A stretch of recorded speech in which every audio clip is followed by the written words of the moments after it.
Welcome to a new episode of Things You Don't Know. I want to take your mind out of this 21st century world and back into the early 1950s. Picture the Korean War sky like a chessboard. Then one new piece shows up. Nasty, high climbing, and worst of all, fast. And suddenly your pilots keep coming back with the same complaint. That jet can do things ours can't. Help! So Washington does what Washington always does when it wants certainty. It makes somebody an offer. An offer for an airplane. Not bring us a blueprint, not bring us a wing, but bring us the whole enemy's jet, a MiG 15, and walk away into a brand new life.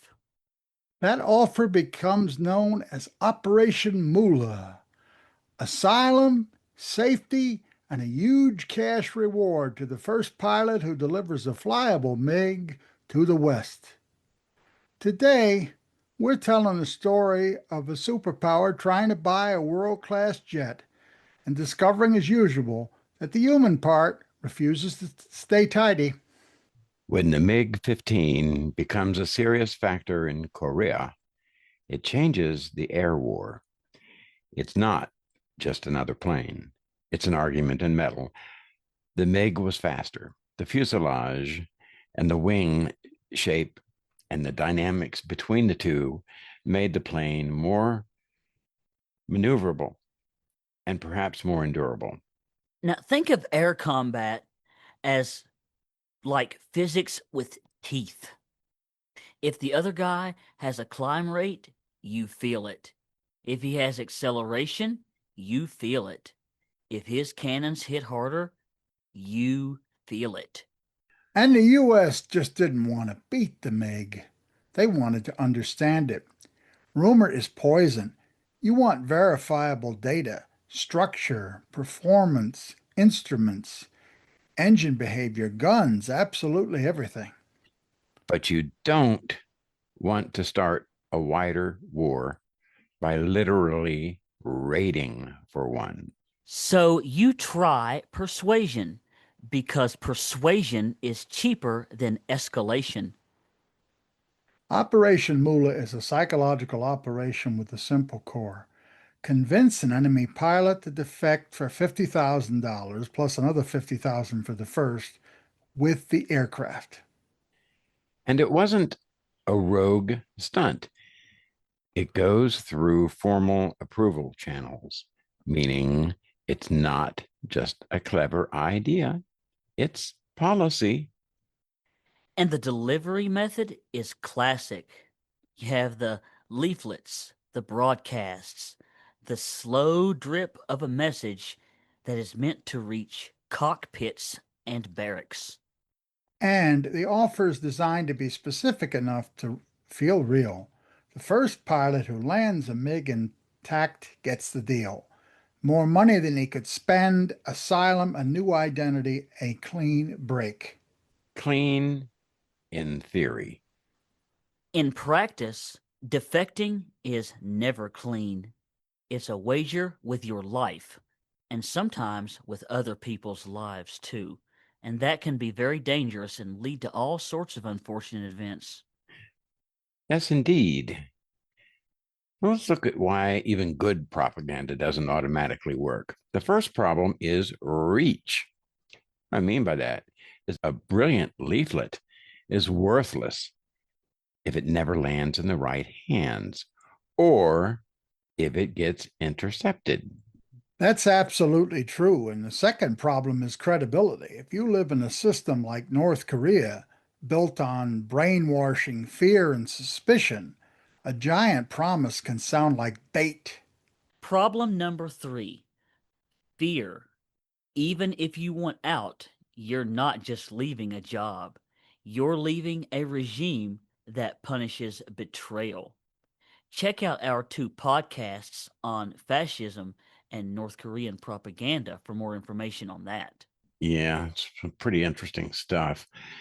So the message has to do something nearly impossible: convince enough people to overcome indoctrination, fear, and uncertainty. And that's where history tends to shrug and say, nice plan. Now make it work in the real world and meet real human beings. Then the clock runs out. The calendar starts closing the window. The armistice ending the Korean War arrives in July of 1953. Yeah, that armistice was very significant, huh? Meaning this: if the operation is supposed to produce a wartime defection, the perfect moment is slipping away. Bye bye. So, on paper, you could call this a disappointment. No MiG delivered during active combat. But if I've learned anything, I've learned that history loves a twist.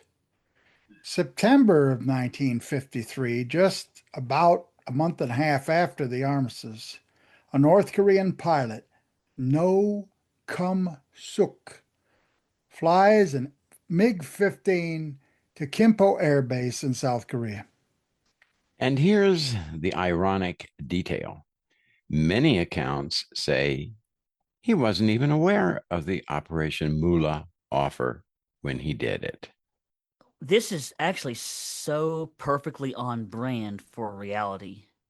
The grand messaging campaign aims at a cinematic defection, and the actual defection happens for reasons that don't even fit the script. Life is like that. Once the MiG is on the ground, it becomes an intelligence fire drill. Secure it, examine it, test it with the best minds you have, learn everything you can. And it's not just machines, there's a human shadow. Defections can trigger reprisals. The personal cost doesn't end at the runway. No, it doesn't. And that's the part that jet trophy stories often skip over. Yeah. The plane is metal, and the decision is flesh and blood. Now we get to the part people tell like a very clean legend. Oh, we got the money, end of story. But it isn't that simple, and sources don't all match. One widely repeated version says he was steered away from the flashy cash reward image and encouraged to take something steadier: a fully paid college education in the United States. Which honestly, that's an adult version of a reward.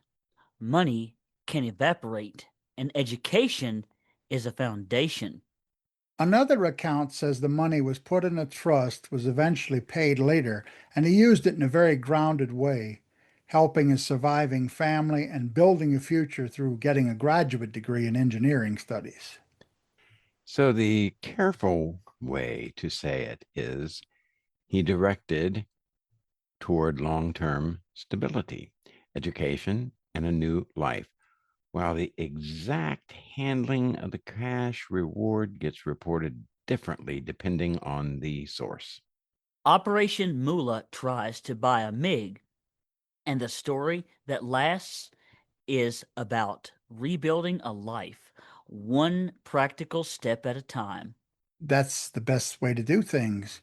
And that's the adult grown up truth. Cold War stories are rarely one memo, one version, one neat bow. Nusok spent the next 30 years as a consultant for the CIA. He helped the Taiwanese create their wonderful psychological warfare programs under propaganda genius Wang Shang. See our Ice Cream as Propaganda podcast, one of our first, to learn about General Wang's many programs. He No Sung also worked later as an aeronautical engineer for Pan Am Airlines and Boeing. He became friends with the American test pilot Chuck Yeager in the 1960s. 30 years later, when Yeager was in Washington to get a Medal of Freedom from President Clinton, the two men even lived together. Wow, that's something, isn't it? I would That's say that is something. I think that's quite remarkable. And you know that something has lodged itself in the culture when it winds up as a MASH plot, which I have to say was one of my favorite shows. Yeah, Mine too. because it actually did. A late series episode takes the basic idea. Let's manufacture a defection story and turns it into a moral punchline. Now, this episode is called Foreign Affairs. It's season 11, episode 11, if any of you want to check it out. In the show's version, a PR officer played brilliantly by Jeffrey Tambor, who you'll remember as the father from the Hangover series, tries to sweet talk a wounded North Korean pilot into becoming a trophy, defecting to the United States, and proving the American message works. But the pilot refuses, not for money, not for the pitch, not for the bright, shiny future. And then the show does what it does best. It exposes the machinery behind the story. Alan Alda, playing the protagonist Hawkeye, swaps the unwilling symbol for someone the war actually created who wants out. A South Korean draftee who wants to go to the United States, wants a new life, looks like the North Korean, can't fly a plane, but can do just about anything else. Which, when you really sit and let that sink in for a second, that's pretty dark.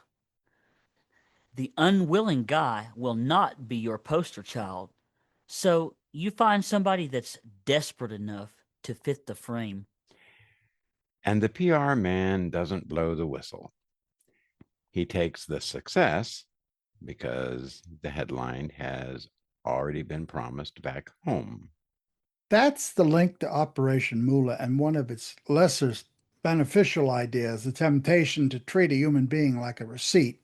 But history and MASH keep on reminding you people aren't props, they're real, they're the cost. So, Operation Moolah is a jet story, a propaganda story, and a moral story. That's right, Dr. Weaver, and it's also a war that is fought with turbines and paper. Well, to give you our friend's story, he survives till December of 2022 and made a new life, got married, had children, lived a pretty beneficial existence. But this story at its core is a reminder, as old as politics itself, that you can't always engineer human choices the way you can engineer a wing. Please come back soon, folks. Leave a like and comments. Talk to you soon. Yes, indeed. Come on back. We've got some other good things coming your way, some surprises too. Yes, we do, and I think you'll like them. So stay tuned until next time, folks. Bye bye.